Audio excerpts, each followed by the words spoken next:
السلام علیکم ناظرین، آپ دیکھ رہے ہیں جی وی ٹرو نیوز اور میں ہوں کوثر چاند شیگری۔ اس وقت ہم موجود ہیں موشن کیوا مقام پر۔ یہ جو مقام ہے اپر برالدہ کا گیٹ وے ہے۔ یہاں سے آپ کو خبر دیتا چلوں، اس وقت علاقۂ برالدہ میں بجلی کی آنکھ مچولی اپنے عروج پر ہیں۔ علاقے کے مکین جدید دور میں بھی بنیادی سہولیات سے محروم ہے۔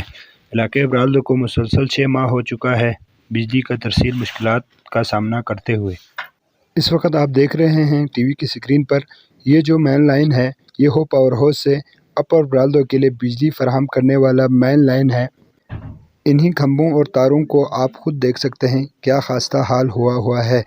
علاقے کے عوام اپنی مدد آپ کر کے ان ٹوٹے پھوٹے کھمبوں سے، کہیں لکڑی کے کھمبے کہیں ٹوٹے ہوئے کھمبے کے ذریعے سے علاقے کو پہلے بجلی فراہم کرتا تھا۔ اب ان کھمبوں کا بہت ہی خستہ حال ہونے پر عوام بے بس ہیں۔ علاقے کے عوام کا کہنا ہے کہ ونٹر سیزن سے پہلے علاقۂ برالدہ کو بجلی فراہم نہ کیا گیا تو شاہراہ کیٹو تمام ٹریفک کے لیے بلاک کر دیا جائے گا۔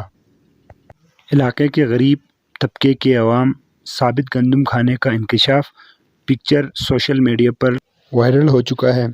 ہم ڈسٹرکٹ سیکر کے اسسٹنٹ کمشنر عائشہ خان صاحبہ سے ریکویسٹ کرتے ہیں انہی ٹوٹے پھوٹے کھمبوں اور تاروں کا نوٹس لیں اور علاقۂ برالدہ کو جلد از جلد بجلی فراہم کریں۔